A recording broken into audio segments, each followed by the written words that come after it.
अस्सलाम वालेकुम नाज़रीन, मैं हूं वसीम अली और आप देख रहे हैं Waseem Ali official YouTube channel. नाज़रीन, खबर मलिका का इंटरव्यू क्यों करवाया गया? क्या आप ये समझ रहे हैं कि इसलिए करवाया गया कि इमरान अनपॉपुलर हो जाएंगे, इमरान की बेइज्जती हो जाएगी, इंसल्ट हो जाएगी, या फिर जो लोग इमरान को मजहबी शख्स समझते हैं, मदीने की रियासत बनाने के दावेदार, तो ऐसे लोग फिर इमरान को वोट नहीं देंगे?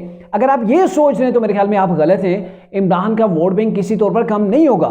यहाँ पर ये जो इंटरव्यू खबर मलिका का करवाया गया, इसके पीछे बहुत बड़े अवामिल हैं। और आपको अगर मैं शॉर्टली बताऊं तो इमरान खान के ऊपर एक और नैली की तलवार लटक गई है।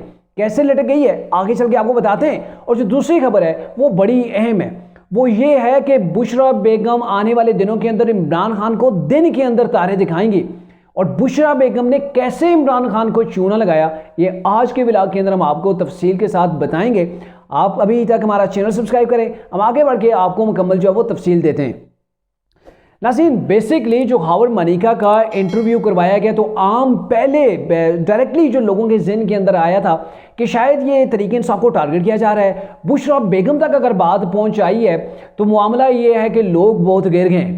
हालांकि अवामिल कुछ डिफरेंट हैं। ये जो खबर मलिका का इतने 4-5 सालों बाद जाके इंटरव्यू होता है, तो इसके इतने छोटे लेवल के ऊपर इम्पैक्ट डालने के लिए जो है वो ये इंटरव्यू नहीं लिया गया, बल्कि इसके एक बहुत मखसूस रीज़न है। क्या रीज़न है डायरेक्टली आपको बताता हूँ। चूँकि आपको पता है कि इस्लामाबाद हाई कोर्ट के अंदर इद्दत के अंदर इमरान के निकाह का केस चल रहा है, और उसके ऊपर मुफ्ती सईद जिन्होंने 2 बार इमरान का निकाह पढ़ाया, वो गवाही भी अपनी दे चुके हैं।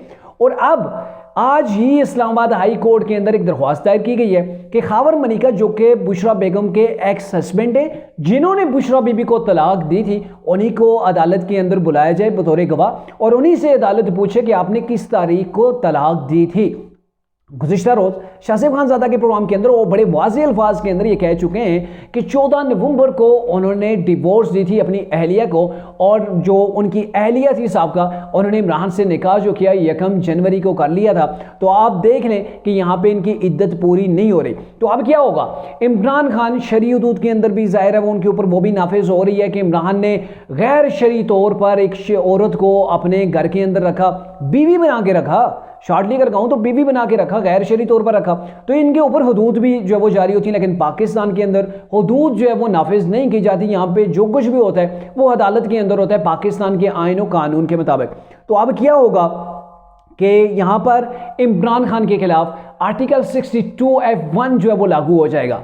अब यहाँ पे इमरान चूंकि सादों को अमीन नहीं रहे, उन्होंने गैर शरई इकदाम उठाया जो कि इस्लाम की रूह से भी जो है वो खिलाफ वर्जी है, इस्लाम के कवानीन की, पाकिस्तान के आइन की भी यहाँ पे खिलाफ वर्जी है। और ऐसा शख्स पब्लिक का कोई भी ओहदा संभालने के काबिल नहीं होता जो दूसरों की ऐसे बीवियाँ ले आए और फिर ऐसे करे कि वो झूठ बोले, फ्रॉड करे और ऐसे धोखाधड़ी से मामलात चलाए और आगे निकाह के बिना बीवी रखे। जो तो इमरान का माजी भरा पड़ा इस चीज़ से। उनकी सीता वाइट जो उनकी डॉटर रहे, वो उनका जो वो ऑलरेडी वो इमरान के गले के अंदर पड़ा हुआ है, लेकिन उसे जाने दीजिए। ये आप नई बात करते हैं कि पाकिस्तान की सियासत के अंदर ये शख्स आ चुका था, और रियाम खान ने भी महज इन्हीं वजूहात के वजह से इनको छोड़ा है। और रिसेंटली आपने देखा पिछले 4-5 महीने कबल इमरान खान की पार्टी की मुख्तलिफ ओहदेदार खवातीन से मुबैना तौर पर जो ऑडियोज लीक हुई हैं, उसके अंदर भी बड़ा तूफान बदतमीजी है। तूफान बदतमीजी नहीं, तूफान फाशी या मुबैना तौर पर जो ऑडियो आई हैं। लेकिन मज़े की बात बताएं कि इमरान ने उसको डिनाई नहीं किया,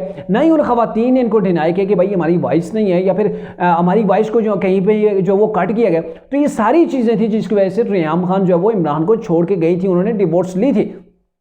अब बात करते हैं जी कि अब आर्टिकल 62F1 अगर इनके ऊपर लागू हो जाता है, जो नवाज शरीफ के ऊपर ये लागू हुआ था कि आपने बेटे से तनख्वाह लेनी थी, वो आपने इलेक्शन कमीशन के अंदर नहीं बताई थी। आपने जो फॉर्म फिल किए थे ना, उसके अंदर ये डिक्लेयर नहीं की थी कि आपने अपने बेटे से इतनी जो है वो 10,000 दिरहम तनख्वाह लेनी है। तो यहाँ पे इमरान खान ने क्या गुल खिलाए हुए हैं, तो इनके ऊपर वो आर्टिकल 62F1, ये नहीं कि आप पब्लिकली कोई ओहदा जो है वो होल्ड नहीं कर सकते। तो एक बहुत बड़ी तलवार होगी ऐसे मौके के ऊपर जहाँ पर इमरान खान साइफर केस के अंदर उम्र कैद हो सकती है, सजाए मौत भी हो सकती है। अगर सजाए मौत को लेस कर लें, उम्र कैद को भी लेस कर लें, 12-14 साल तो कैद कहीं पे गई नहीं। अगर उससे भी आप जो है वो अल्टीमेटली कम कर दें, 3-4 साल भी अगर कैद होती है, तो फिर कप्तान के पास सियासत के लिए बचता ही क्या है? अगर कप्तानी स्टेज के अंदर 3-4 साल के लिए जेल चला जाता है, जब बाहर आएगा तो पाकिस्तान की सियासत कहां से कहां पहुंच चुकी होगी। शायद इमरान का स्पेस जो है वो फिल भी हो चुका होगा।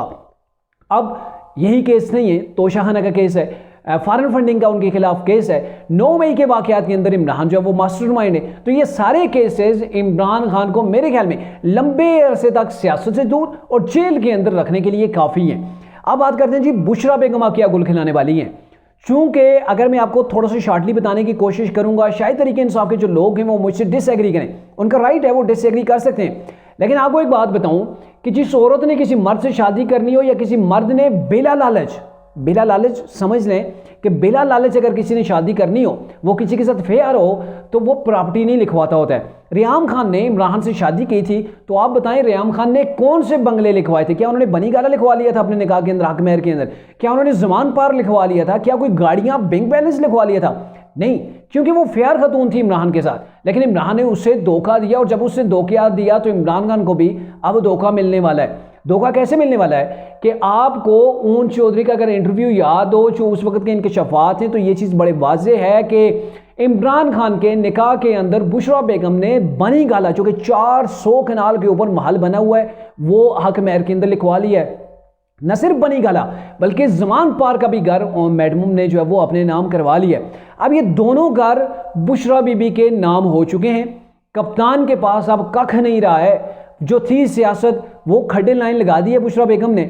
और आने वाले दिनों के अंदर मैंने कहा था ना कि वो दिन को तारे दिखाएंगी, तो यही बुशरा बेगम होंगी। जैसे खबर मलिका सामने आ गए माजी के अंदर, जो रात को आपने इंटरव्यू देखा था ना, उस इंटरव्यू के अंदर भी ये बात हो रही होती है कि आपके बेटे, खबर मलिका को कहा जाता है कि आपके बेटे बेटियां वो तो लुत्फअंदोज हो रहे होते हैं, उन्हें तो प्राइम मिनिस्टर की औलाद का जो है वो प्रोटोकॉल मिल रहा होता है। सऊदी अरब के अंदर जाके उनके निकाह हो रहे थे, वहाँ पे जो है वो सेलिब्रेशन होता है उनके निकाह का, शादी का फंक्शन वहाँ पे जो है वो तरतीब दिए जाते हैं। और यहाँ पे आपने गुज़िश्ता यानी कि इसी हफ्ते के अंदर एक इंटरव्यू किया था सलीम साफ़ी ने, वो इनाम खान थे उनका। तो उस इंटरव्यू के अंदर ये बताया जा रहा था कि बुशरा बेगम की जो छोटी बेटी हैं वो अक्सर बनी गाला के अंदर आती थी। बनी गाला के अंदर आके वो पिंकी पीरी साहिबा से मुलाकात करती थी, यानी कि अपनी वालदा से मुलाकात करती थी। लेकिन रात को क्या कह रहे थे ये जो खबर मलिका साहब हैं कि मेरी बेटी वहाँ पे कभी गई ही नहीं, मेरी बेटी तो कॉल पे भी बात नहीं करती, 4 साल से उसने अपनी माँ से बात नहीं की। तो ये चीज़ है, असल खबर मलिका साहब भी झूठ पे झूठ बोल रहे हैं, असल हक़ाइक़ को छुपाने की कोशिश की जा रही है। वाकई में वो बेनिफिशरी रहे हैं, उन्होंने इस गवर्नमेंट को जॉय किया है। और एक बार तो मेरे ख्याल में बशीर मेमन साहब ने ये बताया था, या कोई और ऐसे कोई सीनियर जो है वो अफसर थे, कि मुझे खबर मलिका ने कहा था भाई गवर्नमेंट हमारी है और हमारे काम नहीं हो रहे। भाई कैसे गवर्नमेंट हो गई? आपकी वाइफ चली गई, डिवोर्स दी, वो कोई ले गया, वो प्राइम मिनिस्टर बन गया, तो आपकी गवर्नमेंट कैसे हो गई? इट्स मीन कहीं पर वो आपने मिलजुल कर डिसाइड किया था, या आपके दरमियान कोई, आप में वो अल्फाज इस्तेमाल नहीं करना चाहता कि जो मायूब लगें या फिर कोई कहे जी आपने ये गलत अल्फाज बोले, तो कमिटमेंट के तहत में शायद ये लफ्ज़ बेहतर रहेगा कि शायद कमिटमेंट करके आपने ये सारा डिसीजन लिया था आपस में, आप तीनों ने, यानी कि बुशरा बीबी, इमरान खान और खबर मलिका साहब ने, और आप उस गवर्नमेंट के अंदर हिस्सेदार बन गए थे। हिस्सेदार यूँ बन गए थे कि पाक जो इनका अपना, मेरे जहन से नाम निकल गया, जो इनका आबाई इलाका है, तो वहाँ पे डीपीओ कैसे बदलते थे, यानी कि चुटकियों में डीपीओ बदलवाए जाते, 17 के करीब तो अफसरों की तबादले करवाए गए, और जाके लोगों को धमकियाँ दी जाती थी, बाकायदा धमकियाँ दी जाती थी। किस बेस के ऊपर दी जा रही थी? आपका घर टूट गया, आपकी बेगम आपको छोड़ के चली गई, और आपके पास तो कख नहीं रहा, तो आप ऐसे में कैसे किसी को धमकियाँ दे रहे हैं? आपके सांसें बढ़ रहे हैं, आपकी वो फायरिंग वाली, वो क्लाशनकोव के साथ वो फायरिंग वाली वो फुटेज वो आ रही होती हैं। आप पहले इमरान को डिफेंड करते हैं, इमरान जो है वो उसकी हमारे साथ नेकियां हैं, उससे अच्छा शख्स तो कोई हो ही नहीं सकता, हम उसके ऊपर इल्ज़ाम कोई नहीं लगा सकते। तो ये चीज़ ये है कि मेली बुकुत के साथ मामला हुए हैं। और अब अगर बुशरा बीबी आगे एक ऐसा इंटरव्यू दे देती हैं, और मुमकिन तौर पर इस डाउट का इजहार किया जा चुका है कि बुशरा बेगम इमरान के खिलाफ वादा मुआफ गवाह बन सकती हैं, क्योंकि उन्होंने बड़े गुल खिलाए हुए हैं, और अगर इस कदर गुल खिलाए हुए हैं तो मेरे ख्याल में उनके लिए काफ़ी मुसाइब होंगे। तो वो जेल से बचने के लिए वो कुछ भी करेंगी। अभी वो रिसेंटली कह रही थी ना कि मैंने एक मुलाकात करी, मुझे एक मुलाकात तन्हाई के अंदर कप्तान से करनी थी, चाहे मेरे वो शो ने, तो क्या पता उसी के अंदर जाके वो डिसाइड कर दें, उसी के अंदर अगर मुलाकात हो जाती है तो उन्हें कह दें जी कि आप अपना बोरी बिस्तर खुद संभालें, या कोई नई डिमांड कर दें। अगर जमान पार्क और बनी गाला के अलावा कोई चीज़ बच गई है तो शायद उसकी भी डिमांड कर लें। और आने वाले दिनों के अंदर अगर बुशरा बेगम ऐसा कोई इंटरव्यू दे देती हैं, इनके ऊपर कोई जो है वो आप भरोसा नहीं कर सकते, क्योंकि जो साबिक अपने शोर को छोड़ के आई हैं, बाल बच्चे हैं, आके उनके पोतियाँ पोते तो खैर नहीं हैं, लेकिन नवासियाँ नवासे मौजूद हैं। अगर उन्हें छोड़ के आई हैं मालो दौलत के लिए, और उन्होंने क्या डिमांड शादी के तौर पर क्या की थी, बनी गाला और जुमान पार्क के घर इन्होंने ले लिए, और अगर ये घर ले लिए, सारी चीज़ें इन्होंने कैप्चर कर ली, तो it's mean she is not fair. ये अगर फेयर होती तो ये मुखलिस होकर शादी करती, उसके अंदर इतनी बड़ी डिमांड न करती। तो इन्होंने इमरान को ये कहा था कि 1 जनवरी तक मुझसे निकाह कर लें, अगर 1 जनवरी गुजर गई तो फिर आप प्राइम मिनिस्टर ऑफ पाकिस्तान नहीं बन सकते। यानी कि ब्लैकमेल किया गया बाकायदा। इसके पीछे वो कहा जा रहा है कि इसके पीछे जो वो फैज़ हमीद साहब भी थे, जनरल बाजवा भी थे, आई डोंट नो कौन पीछे था, बट एक पूरी गैंग थी, एक पूरी स्ट्रेटजी थी, एक पूरा स्क्रिप्ट था जिसको फॉलो किया जा रहा था, और इमरान को जाल के अंदर फंसाया गया। और तोशा खाना के वो जो गिफ्ट ताइफ बिके हैं ना, तो वो क्या है, इनाम ने उसे जो है वो इनाम खान ने बताया था, जो साबिक केयर टेकर बनी गाला था, कि ये जो 3 करोड़ मुझे दिए गए जाके कप्तान के अकाउंट के अंदर मैंने जमा कराए, बाद में डेट जो है वो मैंने चेक की तो वही डेट थी जो तोशा खाना के जिसको गिफ्ट सेल हुए न्यूज़ के अंदर बताया गया। तो ये तोशा खाना के मामले के अंदर भी इमरान को फंसाने वाली यही बुशरा बीबी हैं। अब शायद तरीके इंसाफ वाले लोग मुझे गालियां देंगे कि आप जो है वो बुशरा बीबी के ऊपर कीचड़ उछाल रहे हैं, ये कर रहे हैं, वो कर रहे हैं। आज दूसरा रात से शाहज़ेब खानज़ादा की मिट्टी प्लीज करने के पीछे लगे हुए। भाई उसने इंटरव्यू लिया, उसने अपने इंटरव्यू के अंदर कोई कसर ऐसी छोड़ी नहीं जो मेन पॉइंट जो है वो रेज ना करता। लेकिन एक चीज़ वाज़ेह होकर सामने आई है कि ना तो बुशरा बेगम इमरान के साथ फेयर है, और ना ही जो है वो ये जो खबर मनीका हैं इन्होंने सच कहा है। अलबत्ता एक चीज़ बड़ी वाज़ेह है कि कप्तान ने जो कुछ गुल खिलाए थे वो पब्लिक के सामने आ गए हैं। बुशरा बेगम और उन्होंने जो एक लिबादा ओढ़ रखा है, और उस लिबादे के पीछे इनकी जो शक्ल है वो कौम के सामने आ गई है। लेकिन एक बात बड़ी वाज़ेह है कि तरीके इंसाफ के जो लोग हैं वो कुछ भी हो जाए, इमरान खान खुद आके भी क्लेम करें हाँ भाई मैंने ये किया है, वो कभी इस चीज़ को तस्लीम नहीं करेंगे। और अगर बुशरा बेगम खुद इंटरव्यू दे देती हैं, वो इनके शफात करती हैं, तो जैसे रियाम खान को गालियाँ पड़ी थी ना, वैसे बुशरा बेगम को भी गालियाँ ही पड़ेंगी।